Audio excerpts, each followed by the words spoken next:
afraid to say I'm fine. Vision of new fantasies. I just want to taste. Bonjour Marc. Bonjour Fabienne. Marc Herry, tu as 42 ans, officier marinier de la marine. Tu es fils d'un officier dans l'armée de l'air. Tu es né à Gouviot, dans l'Oise, en 1971. Arrivé en Bretagne en 1982, tu passes un bac électrotechnique avant de t'engager dans la marine nationale en 1993 via l'école de Minstrance en tant que radiotélégraphiste. Voilà, c'est ça. Alors tu finis ta carrière comme chef du PC Télécommunications sous le modeste grade de maître dans une frégate anti-sous-marine de premier rang. Oui, je me suis arrêté à quelques mois du grade suivant, mais voilà, le projet devait être monté à ce moment-là, donc je suis parti. Après 15 ans de service, tu quittes la Royale pour intégrer en reconversion le lycée maritime d'Etel, où là tu passes un bac pro culture marine en 2009. Oui, c'est exact. C'est exact. Il fallait en fait, la condition sine qua non pour créer une entreprise ostréicole, c'est être titulaire soit d'un brevet, un BEP, soit un bac pro. Donc j'ai choisi le bac pro. D'ailleurs, tu as eu une mention bien, et c'est là où tu as pu exercer et devenir ostréiculteur. Oui, la réussite du bac, c'était une condition importante. Et puis donc voilà, après en 2010, donc la création de l'entreprise. Donc du coup, en juin 2010, tu crées Spered avec 2 associés. Et là, tu as le droit de travailler en mai 2011 en tant qu'ostréiculteur, à ton compte. Oui, un peu moins d'un an d'écart entre la création de la société et le droit du travail. Ce sont les problèmes inhérents à l'installation. Alors c'est vraiment un parcours atypique. Comment passe-t-on de l'armée à l'ostréiculture ? Alors en effet, c'est un peu particulier, ça vient d'assez loin. C'est parce que je faisais en étant adolescent, je venais faire des marées ici le week-end. À l'époque, c'était encore possible. Et c'est là qu'est venue l'envie et l'idée de reprendre un jour cette entreprise. Alors dès petit, tu t'es dit un jour, je reviendrai, je serai ostréiculteur. En effet, c'était une envie commune avec l'un de mes associés, de vouloir faire la surprise au 3e associé, de reprendre son entreprise. D'accord. Alors aujourd'hui, on est au calme sur une rivière. La mer te manque pas ? Non, la mer me manque pas parce que je baigne quand même toujours, même si c'est une rivière. Enfin, on l'appelle la rivière de Pénerf, mais au final c'est une ria. Donc c'est l'eau de mer qui rentre à l'intérieur. Je baigne donc en permanence dans l'eau salée, même si je ne connais pas vraiment ou plus la houle du grand large. Parfois ça peut bien bouger ici. Tanguay quand même. Et alors cette passion de l'ostréiculture, d'où te vient-elle ? Alors, la passion de l'ostréiculture, elle vient notamment, et je pense surtout, de la passion de la mer, puisqu'avant d'être dans la Marine nationale, j'étais moniteur de voile, donc la Marine nationale. Maintenant, l'ostréiculture, le point commun, c'est la mer. L'envie de revenir à ces week-ends d'adolescents, c'était une envie qui venait de loin. Alors l'aventure Spered te fait partir très souvent dans des lieux qui n'ont rien à voir avec cet environnement naturel. Est-ce que ce n'est pas une contrainte pour toi ? Alors non, c'est pas une contrainte parce que c'est un choix. C'est un choix commercial. Du coup, je pars régulièrement en effet sur Paris distribuer les huîtres Spered. C'est un choix parce que le littoral morbihanais, j'ai beaucoup de confrères déjà qui distribuent leurs produits et que je n'ai pas voulu rentrer en concurrence directe avec eux. Il y a du travail pour tous, il faut juste aller le trouver. Donc à Paris, c'est un bon moyen de vendre mon produit et de le développer. D'accord. Et bien maintenant, si on allait au chantier ? Allons-y.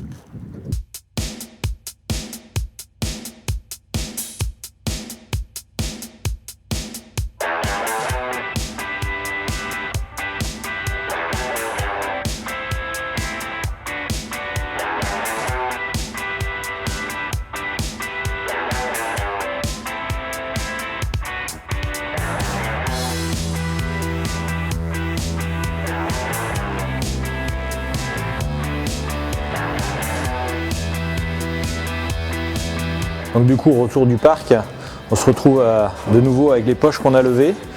Une partie sont là, que l'on ouvre et que l'on vide.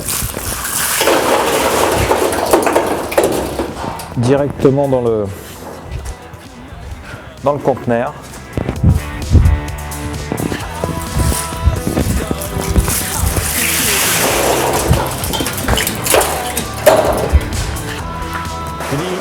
Donc une fois que le conteneur est plein, on le bascule dans le laveur.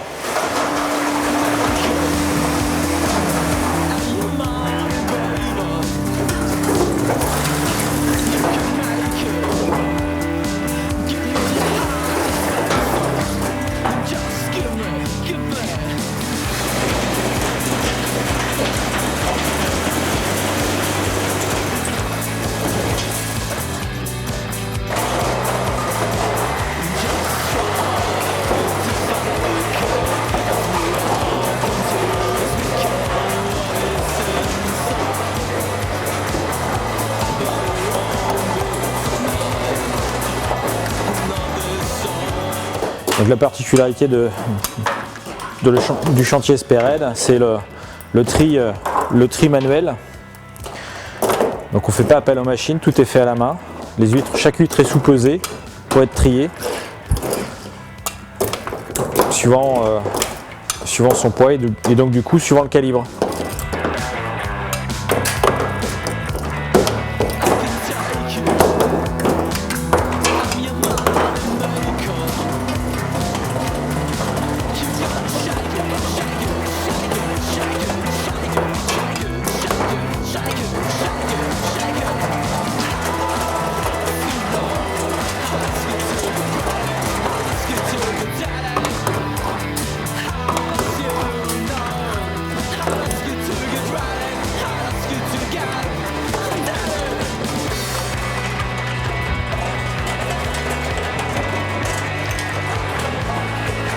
Et donc régulièrement on fait un peu d'autocontrôle,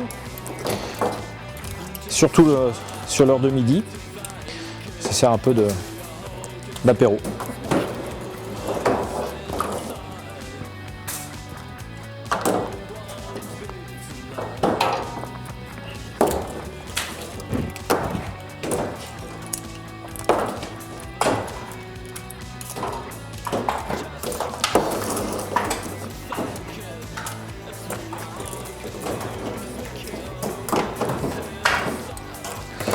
On voit bien la chair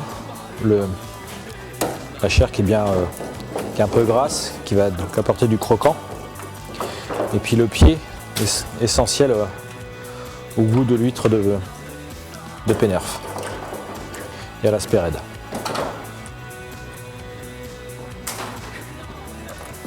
Faut pas traîner.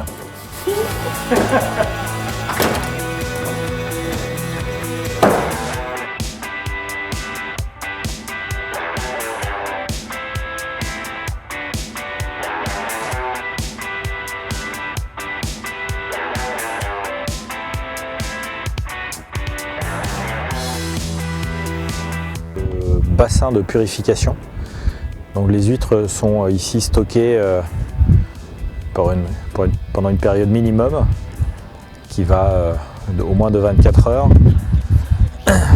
Bassin de purification parce qu'elles filtrent donc du coup une eau claire et ça les nettoie de toute impureté qu'elles auraient pu avoir ou ingurgiter dans les parcs.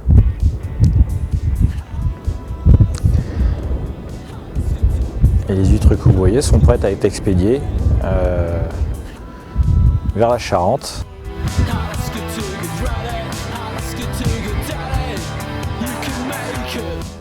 Marc, peut-on avoir une vie privée lorsqu'on est ostréiculteur ? Oui, on peut avoir une vie privée en étant ostréiculteur. Après, il est vrai qu'en tant que chef d'entreprise, on a beaucoup de travail. Enfin, j'ai beaucoup de travail et un emploi du temps assez chargé, avec donc là, beaucoup de présence au chantier sur les parcs, mais aussi de l'administratif et de la comptabilité à la maison. Mais il faut savoir prendre du temps aussi de temps en temps pour s'aérer, pour changer les idées, ça c'est important. Et puis le contact avec le consommateur lors des apéritifs huîtres que j'anime sur Paris, dans des caves à vin, me permettent aussi d'allier un peu ça. Même si ça rentre dans le cadre du travail, il y a quand même une affinité, un contact plutôt qui voilà, qui joue un peu des deux côtés. C'est sûr, ça doit te changer de la marine, le contact avec les officiers. Exactement, voilà, le dialogue est tout à fait différent. Alors aujourd'hui, tu es arrivé à ce que tu voulais, ton rêve est devenu réalité. L'avenir, tu le vois comment aujourd'hui? Alors l'avenir, je le vois avec, je l'imagine avec un développement de notre produit affiné, l'huître Spered, un développement de cette marque avec aussi donc la finalisation de la construction de la société, avec bien sûr, j'entends par là des investissements. Et donc voilà, et de développer notre marque de façon à montrer que l'huître de Bretagne existe bel et bien, qu'on fait de très jolis produits et que on peut en faire en Bretagne, à Pénerve, sur la rivière de Pénerve et en particulier au chantier Spered. Merci beaucoup Marc. Au revoir Fabienne.